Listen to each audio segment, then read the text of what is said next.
The night before my medical school interview, my sister poured bleach on my only blazer. My parents told me to stop making a scene. 4 years later, I was the doctor who read her chart. I found it at 11:42 p.m., dripping over the bathtub. Black wool, burned copper orange in 2 deliberate stripes, one across the left shoulder, one down the chest pocket. The smell hit me before I even touched the light switch. Chemical. Sharp. The kind of smell that means something is already dead. My interview at Adler Medical School was in 8 hours and 14 minutes. I stood in the doorway of that bathroom for a long time, long enough that my sister appeared in the hallway behind me. Silk robe, bare feet, her hair twisted slowly around one finger, the way she does when she's trying to look like she's not enjoying something. "Oh," Vanessa said. "Was that yours?" I turned around and looked at her. "You know it was mine." She lifted one shoulder, let it fall. "You always make everything so dramatic." She went back to her room. I heard the soft click of her door. I sat down on the bathroom floor and put my face in my hands, and I didn't cry, which surprised me. What I felt wasn't sadness. It was something older and quieter and much harder to name. The specific exhaustion of someone who has finally, after years of trying to believe otherwise, received absolute proof. This is the story of what happened next. Not just that night. All of it. Everything that led up to that bathroom floor and everything that followed. Because it didn't end with a ruined blazer. Not even close. My name is Julia Mercer Cole. I'm 26 years old. I've wanted to be a doctor since I was 9, when my grandmother let me watch her suture a laceration on a patient in her clinic and explained every step without once talking down to me. My grandmother was Dr. Rosalind Mercer, Dr. Rosie, to half the city. She practiced emergency medicine for 31 years, held 2 hospital board seats, co-founded a free clinic in the Lakeview neighborhood that still operates today, and helped establish the scholarship program at Adler Medical School back in 1994. She was, by every objective measure, one of the most accomplished physicians in our city's history. She was also my mother's mother, and my mother never once mentioned her name to me while I was growing up. I didn't know who my grandmother was until I was 19. I'm going to come back to that. First, Vanessa. My sister is 3 years older than me. She's beautiful in a way that photographs well and lives worse. The kind of beautiful that required work to maintain and an audience to mean anything. She was homecoming queen at our high school, which she brings up more often than you'd expect from a 29-year-old. She does something in marketing now, content strategy, which means she creates things that look like information and function like advertising. Her fiancé Brent sells commercial real estate and drives a truck that costs more than most people's college education. My parents are Martin and Denise Cole. My father is a mid-level manager at a logistics company and reads the newspaper every morning like it's a religious practice. My mother is, I'm trying to be precise here, not cruel, a woman who has organized her entire emotional life around maintaining a version of events that makes her comfortable. She has an explanation for everything. She has never, in my memory, apologized without a qualifier. I grew up in a house where Vanessa was the story, and I was the footnote. This wasn't dramatic. It wasn't abuse in any way that gets documented. It was just the specific ambient weight of being the child who didn't fit the picture. Slightly too serious, slightly too focused on things that didn't photograph well, slightly too interested in becoming something the family didn't have a category for. I didn't get good grades to impress anyone. I got good grades because I was going somewhere, and I needed them to get there. I started college at 20, after 2 gap years working as a hospital transport aide to save money. I took the MCAT twice, scored a 517 the second time, which I'm allowed to be proud of. I spent 4 years as a pre-med student working night shifts at St. Catherine's Regional as a patient care tech, 40 hours a week, while carrying 18 credits a semester. I wrote my medical school application essays during lunch breaks in the hospital basement, on a laptop I'd bought refurbished, because the cafeteria was too loud, and the basement had a corner by the supply room that nobody used. I applied to 7 schools. Adler was the one I wanted. Adler Medical School has a reputation for producing physicians who practice in underserved communities, rural medicine, urban free clinics, the kind of work that doesn't pay the way the brochures on other campuses suggest it will. Their scholarship program, endowed in part by a gift from my grandmother that I didn't know about at the time, covers 60% of tuition for admitted students with demonstrated financial need. I had demonstrated financial need. The interview invitation arrived by email on a Tuesday morning in October. I was in the middle of a 12-hour shift. I read it 3 times in the supply room, my back against a shelf of sterile IV kits, and I called my friend Priya, pre-med, 4 years of night shifts together, the person who proofread every essay, and said, "I got it." And she said, "I know you did." I booked the train tickets. I arranged the day off. I hung the blazer, my one good blazer, black wool from a consignment shop, altered twice to fit properly, on the hook on the bathroom door so I'd remember to steam it in the morning. That's where Vanessa found it. After I found the blazer, I called my parents. They came from their bedroom half asleep, squinting, already wearing the expression of people who had decided before hearing anything that they were going to be inconvenienced. I showed them the blazer. I explained what it meant, the interview, the timing, the school. Vanessa materialized in the hallway, and she did the thing she's always done. The wide eyes, the raised hands, the voice calibrated to sound reasonable. I was cleaning the tub. I didn't see it hanging there. It was on the hook on the back of the door, I said. The door that swings into the bathroom. It was the only thing on the hook. Julia, my father said, lower your voice. I wasn't raising my voice. I was using my normal voice at 11:40 at night when my career was dripping bleach into the bathtub drain. My interview is in 8 hours, I said. Wear something else, my mother said. I don't have something else. Vanessa looked at the ceiling with the expression of someone performing patience for an invisible audience. Plan better next time. I looked at my parents. I want to be honest about this part, because it's the part that still costs me something to tell. I believed one of them would say something real. I genuinely believed it. 5 seconds of optimism I had not earned at that point and could not afford. My mother patted my arm. Stop making a scene. She said it was an accident. That sentence landed in my chest like something dropped from a roof. I went back to my room. I sat on my bed. I looked at the blazer laid across my desk, and I went through the options. Drive to a store before it closed. It was midnight. Nothing was open. Call anyone I knew my size who might have something appropriate. Priya was a 4-hour drive away. No one else came to mind. Somehow fix the damage. I own a travel steamer, not a wool restoration kit. Nothing worked in 8 hours. I was going in the ruined jacket or not at all. I set an alarm for 5 a.m. I went to sleep. At 6:15 in the morning, I stood in front of the mirror in my room. The bleach scar ran from the left shoulder down to the chest pocket in 2 distinct paths. Someone had applied it deliberately. Not spilled, not splashed. Applied. The pattern was too consistent, too targeted, too aware of where the damage would be most visible. Shoulder and pocket. Exactly where the camera focuses. Exactly where you look first. I pinned the lapel to try to cover the pocket scar. It helped approximately nothing. In the kitchen, Vanessa was at the counter with her coffee. She watched me cross toward the front door. When I reached for my bag, she said, "Good luck." She was smiling. Not a cruel smile. Not a villain's smile. The specific smile of someone who believes the outcome is already settled and is enjoying the confirmation. I looked at her. I didn't say anything. I left. The train took 40 minutes. I spent them in a window seat with my blazer folded on my lap, a travel lint roller doing nothing meaningful for wool damage, my hands completely still because I was concentrating on keeping them still. The Adler Medical School campus is in the north end of the city, adjacent to a teaching hospital with that particular academic architecture that says serious work happens here without having to announce it. The admissions building smelled like paper and something floral, a diffuser probably, and the waiting room when I arrived at 7:52 a.m. was exactly what I'd expected. Candidates in navy suits and pressed blazers, shoes that had been polished recently, leather portfolios from which no one was actually reading anything. I felt every glance. I'm not imagining this. I watched it happen. The brief downward flick of eyes, the half-second pause, the recalibration. In a room full of people performing preparedness, I was the dissonant detail. I sat down, I kept my back straight. The dissonance didn't leave, but I decided what it meant. It meant I was there. It meant the bleach and the smile and the patent my mother told me to stop making a scene had not, in fact, stopped anything. At 8:17 a.m., my name was called. Dean Howard Whitaker is 61 years old and has chaired Adler's admissions committee for the past 14 years. He has a reputation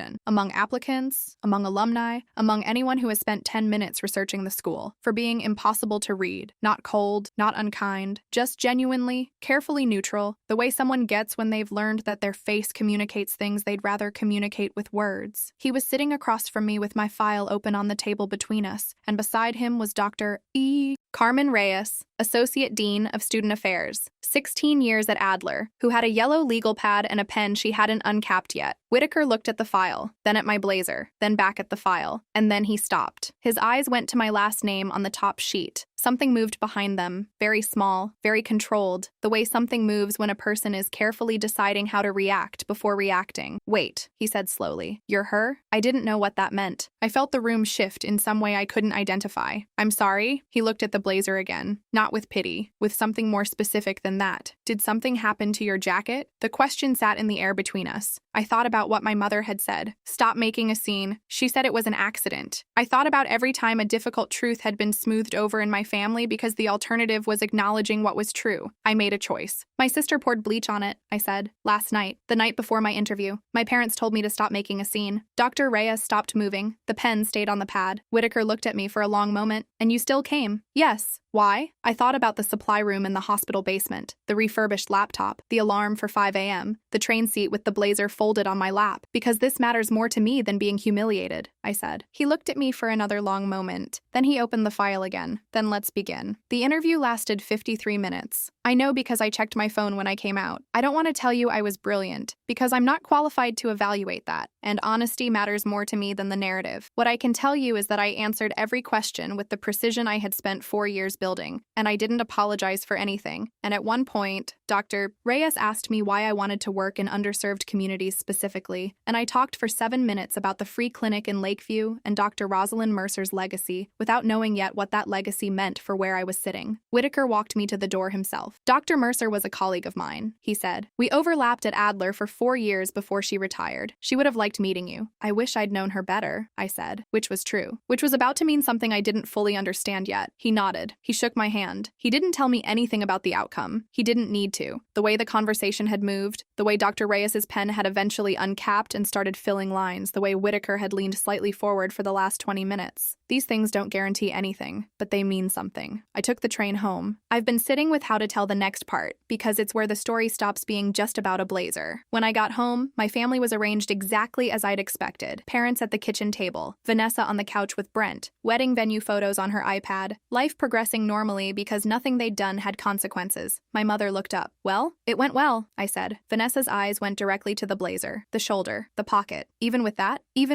my father folded his newspaper in that precise way he has, the way that signals he's about to ask something he wants to seem casual about. Did they say anything about the jacket? Yes. My mother's posture shifted, almost imperceptibly. And what did you tell them? No more protecting people who never protected me. The truth, I said. Vanessa's laugh came out wrong. Too sharp, too fast. What truth? That you poured bleach on it. She started to say something about cleaning the tub again. I let her start. Then I said, the tub was dry when I came in. The stopper was up. There was no other cleaner in the bathroom. I checked. Bleach goes down drains, Vanessa. It doesn't evaporate in an hour. You poured it directly onto the shoulder and the pocket, exactly where it would show. Brent looked up from his phone. My father stood. That is enough. Those words used to be a wall I couldn't get past. They used to work the way walls work. Not because I couldn't see through them, but because challenging them had never been worth what it cost. Tonight, the cost had changed. The dean knew our grandmother, I said, Dr. Rosalind Mercer. She helped establish Adler's scholarship program. Her name is on a building there. The color left my mother's face in one motion. You knew who she was, I said. You knew her name was in my file. You knew that if I walked into that building, someone would make the connection. And you spent my entire life making sure I didn't know her well enough to walk in there with any idea what her legacy meant. My mother's mouth opened. Nothing came out. She left me something, I said. A letter, through her estate attorney. I got it 3 months after she died, when I turned 21. I didn't understand what it meant at the time. I'd never told anyone about the letter. It was the kind of thing I'd put away because I didn't have context for it yet and I was busy surviving. She wrote that she was proud of me, I said. She wrote that she hoped I'd become a doctor. She wrote that she'd told my mother, explicitly, that I was the one who reminded her of herself. My mother made a sound I can't describe. Not words. She died when I was 8, I said. And I spent 18 years thinking she was just a grandmother I barely knew, because that's what you let me believe. Behind me on the couch, I heard Brent set his phone face down. Vanessa, he said quietly, we need to talk. Here is where I have to be careful, because the truth doesn't always unfold in the order that stories prefer. The next 3 weeks were not clean or immediate. Justice, it turns out, rarely arrives on a schedule that matches the emotional timeline of the person waiting for it. I want to be precise about what I did and when. The morning after I came home from the interview, I went to the public library and used a reference terminal to look up Dr. Rosalind Mercer in the medical school archives. I found her name on a 1994 endowment document. I found a 2009 tribute article in the City Medical Association's journal. I found a photograph, her at a podium, 30 years ago, the tilt of her head exactly like something I see in the mirror. I sat in the library for 2 hours looking at her. Then I went to find the letter. The letter was from a woman named Eleanor Park, the estate attorney who had handled my grandmother's affairs. I'd received it on my 21st birthday, as I said, a card-sized envelope tucked in with a birthday card from an address I didn't recognize. I'd read it once, been confused by the reference to someone who'd been dead for 13 years, and filed it away in the folder I keep for things I don't know what to do with yet. I still had Eleanor Park's contact information. I called her office. Her assistant put me on hold for 6 minutes. Then, Ms. Cole Mercer? I was wondering when I might hear from you. Eleanor Park had been in estate law for 30 years. She had a voice like someone who has seen the full range of what families do to each other and adjusted her expectations accordingly. She was not surprised by anything I told her. She was, however, thorough. Your grandmother was very specific about certain conditions, she said. There are assets held in trust for you, connected to the endowment at Adler, that become accessible upon your matriculation into the medical school. She wanted it contingent on your getting there yourself. I had to ask her to repeat that. She didn't want the money to be the reason you applied, Eleanor said. She wanted you to apply because you wanted to be a doctor. She was very clear about the distinction. My grandmother had set up a trust, in my name, tied to the Adler Scholarship Endowment, to be released upon my enrollment. She had done this when I was 5 years old, 3 years before she died, contingent on a decision I would make 21 years later. She had bet on me before she knew me. How much? I asked, and then felt embarrassed for asking. Enough to cover your remaining tuition, Eleanor said. And the clinic. The clinic? She left a note for you. I've been holding it alongside the trust documents. She mailed it to me. I received it 4 days later. In my grandmother's handwriting, formal, physician precise, the penmanship of someone trained before keyboards. The Lakeview Clinic needs a successor. I hope you'll consider it. I hope you'll consider many things. I'm sorry I couldn't stay long enough to say them in person. I've told you about 3 authority figures so far. Let me be specific about the 4th because she matters. Dr. Carmen Reyes, Associate Dean of Student Affairs at Adler, has been in her position for 16 years. She has a reputation among students, available information, reviews, alumni interviews, for being the person who notices things that formal processes miss, accessible, direct, someone who understands that the path to medical school is not always linear or clean. She called me 11 days after my interview. The committee has made a decision, she said, but I also want to speak with you separately, if you're willing. She wanted to speak to me about the blazer. Not officially. There's no formal process for what a sister does to a jacket the night before an interview, but she'd been thinking about it, she said, about the pattern of it, about what it suggested about the conditions under which I'd been operating. We have a counselor affiliated with Adler, she said. Her name is Dr. Simone Achebe. She works specifically with students navigating complicated family dynamics during their medical training. I'd like to refer you, if you're open to it, not as a condition of anything, just, I noticed, and I thought it would be remiss not to offer. Dr. Simone Achebe, licensed clinical psychologist, 12 years in practice, specializing in high-functioning professionals with histories of family enmeshment and role inversion. I looked her up before our first appointment. I've been seeing her every other Thursday since November. She was the one, in our 3rd session, who gave me language for something I'd never been able to name. You've been the parentified child, she said. You managed everyone else's comfort at the cost of your own clarity. The blazer was one incident, but it was the same structure you'd been living in for 26 years. She said it without drama. Clinical, specific, true. I said, I know. She said, tell me what you're going to do with knowing. The admission letter arrived by email on a Thursday morning in November, 7:18 a.m. I was getting dressed for a shift. I read it standing up in my apartment. I'd moved out of my parents' house the week after the interview into a room I found on a housing app, 300 square feet and a shared kitchen, and the best decision I have made in years. And I held my phone until my hands stopped shaking. Then I called Priya. Then I called Eleanor Park. Then I sat on the edge of my bed for a while. The scholarship covers 60% of tuition. The trust my grandmother set up covers the remainder. I will graduate from Adler Medical School without debt. My grandmother knew I would get in before I knew it was possible. I'm still not entirely sure what to do with that. Here is where I have to tell you about Vanessa and about Brent, because I said I would, and because the story doesn't end with the admission letter. The night I came home from the interview and said what I said, Brent had set his phone face down and said her name. I'd gone to my room. I didn't hear the rest of it. What I know now, from a conversation I had with Brent 2 months later, which I'll get to, is that the rest of it was significant. Brent Walsh is 31 years old and sells commercial real estate and drives a truck that costs more than my first year of tuition. He is not, as it turned out, without a conscience. He is, in fact, a person who had been accumulating evidence about who he was engaged to for some time and had not yet decided what to do with it. The blazer was apparently the thing that decided him. He told me this in a coffee shop in February, 8 weeks before his and Vanessa's scheduled engagement party. He'd reached out by text. I'd like to talk to you if you're willing. I owe you an apology. I should have said something sooner. I almost didn't go. I'm glad I did. I knew it wasn't an accident, he said. He wrapped both hands around his coffee cup. She'd mentioned your interview earlier that week. She'd mentioned the blazer. The way she talked about it. He stopped. Started again. I told myself it wasn't my business. What changed? I asked. I watched you leave, he said. You didn't cry. You didn't yell. You just said what was true and walked out. And I sat there with her in the room and I thought, I have to spend the rest of my life next to someone who smiled when she saw you in that jacket. He called off the engagement 3 weeks later. He told me this in a separate text. He didn't ask for anything. He just wanted me to know. Vanessa called me in the aftermath of that, which I wasn't expecting. She was not apologetic exactly. She was something more like desperate, which is different. She said things about family and forgiveness and how I'd blown everything up, and I listened to all of it with the particular stillness of someone who has already made their peace. "I'm not going to fight with you," I said when she was done. "I'm just not going to pretend either." She hung up. My mother called the next day. She was also not apologetic in any direct way, but she was different, quieter, less certain of the narrative. She said, "I should have defended you that night." Those 5 words cost her something. I know they did, because I know her. "Yes," I said, "you should have. We're working on it, slowly. With Dr. Achebe in one corner and a lot of patience in the other and absolutely no guarantees. She is my mother. These things are complicated." My father sent me a card when my admission letter came, handwritten. "We're proud of you, Julia. I know I haven't always shown it." He signed it with just his first name, which I think means he understood something about the distance between us. I put it on my refrigerator, not because everything is resolved, because some things matter even when they're incomplete. I started medical school in August. My first week, I walked past a plaque in the main building I hadn't noticed during my interview. Mounted by the east staircase, a bronze rectangle, the Dr. Rosalind Mercer Scholarship Fund, established 1994, in service of medicine that reaches everyone. I stood there for a while. There's a portrait of her in the faculty hall, Dr. Rosie at 60, white coat, the same specific tilt of the head. I've walked past it dozens of times now. It still stops me slightly every time. I feel when I look at it, the thing you feel when a message arrives exactly when it was supposed to, years late by the clock, precisely on time by some other measure. She couldn't stay long enough to say things in person, so she said them the only way she had left. She said, "I see you. I bet on you. I'll be here when you arrive." I'm writing this from my apartment, 8 months into my first year. My stethoscope is on the desk. My anatomy atlas is open to the brachial plexus, which I have drawn and redrawn 11 times. My coffee is black, which is the only way I've ever been able to drink it, ever since a woman in a white coat showed me how when I was 9 years old. People ask me sometimes about the blazer, whether I kept it, what I did with it. I kept it. It's in my closet, in a dry cleaning bag. The bleach scars exactly as they were. I'm not sure I'll ever do anything with it, but I know why I kept it. Because there will be days in the next 4 years, and in the 30 years after that, when I will doubt myself. When the material is too hard, or the patient is too complicated, or the institution is too slow, or the night is too long. There will be days when I'm tired of proving that I deserve to be in a room I've already earned. On those days, I want to be able to open that closet, 2 deliberate stripes, shoulder and pocket, the map of what someone thought of me. I didn't need their faith, I just needed mine.